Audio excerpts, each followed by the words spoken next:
Greetings from Lebanon. Living in Lebanon today feels schizophrenic, as if we are split between two completely contradictory realities.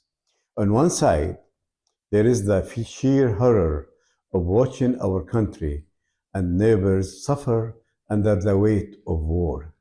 Every news update, every distant explosion is a reminder of the ongoing destruction that feels unbearably close to home. Yet, on the other side, we have to continue living, working, and pretending as if life is normal, even if it means pushing down the fear and the grief just to make it through each day.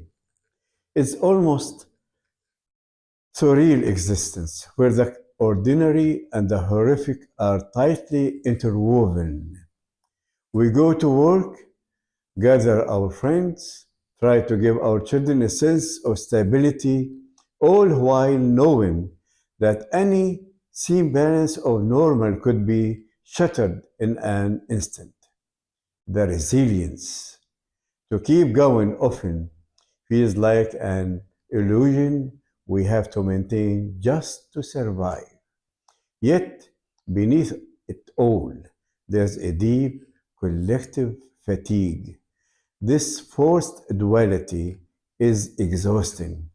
People carry an internal tension, aware that they are holding back the anxiety and dread, not knowing how long they can keep it up. We are living in this strange in between state, grappling with what it means to exist when everything around us seems to be breaking apart. People ask me about Christians in Lebanon. Christians in Lebanon are like any other people who are living in Lebanon. But for Christians in Lebanon in this situation, we see that the crisis makes them feel they are living in fear, not just from the violence, but also from what it means for the future of Lebanon itself.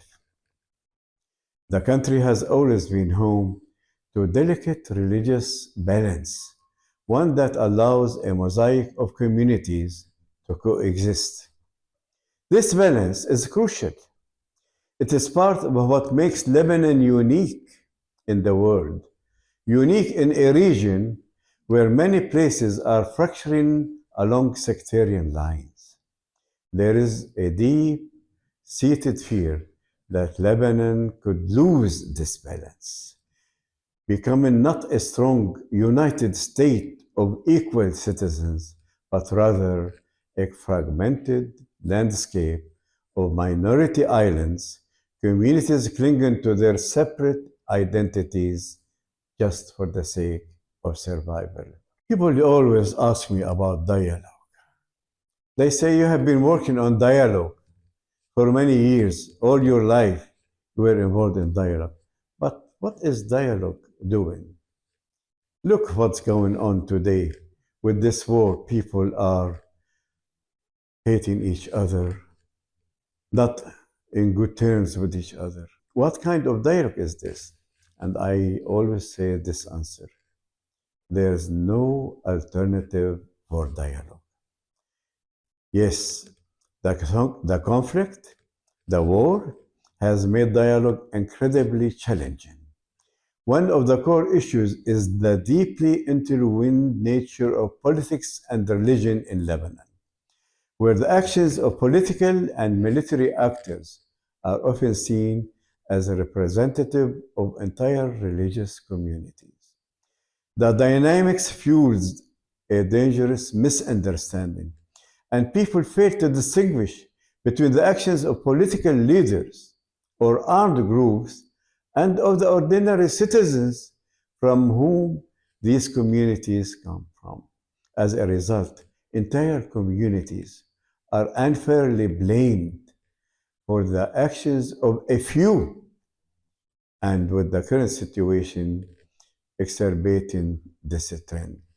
Within the Christian community, I could say that there is a division on how to interpret and respond to the situation.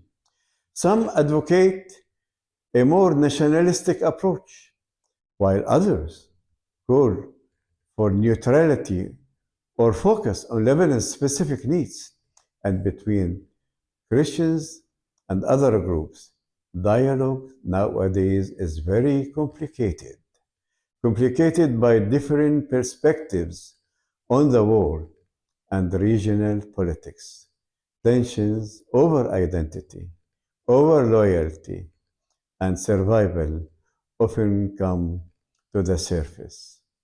Even those of us who are committed to interfaith dialogue, and interfaith efforts are struggling as fear and uncertainty make it difficult to build bridges.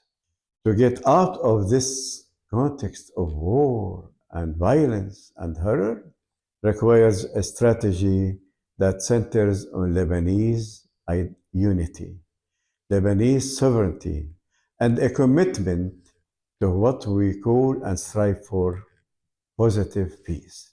Many believe that Lebanon must distance itself from regional conflicts and reestablish itself as a sovereign nation that prioritizes the well being of its own people.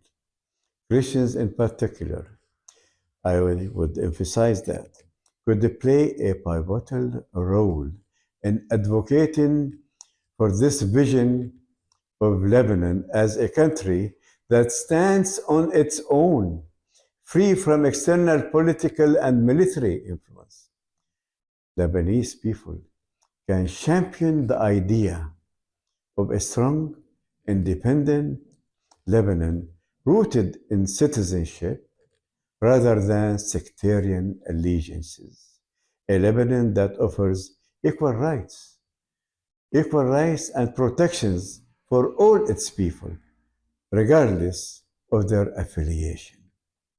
And this could be done by promoting these principles in public discourse and collaborating with leaders from other communities on these efforts.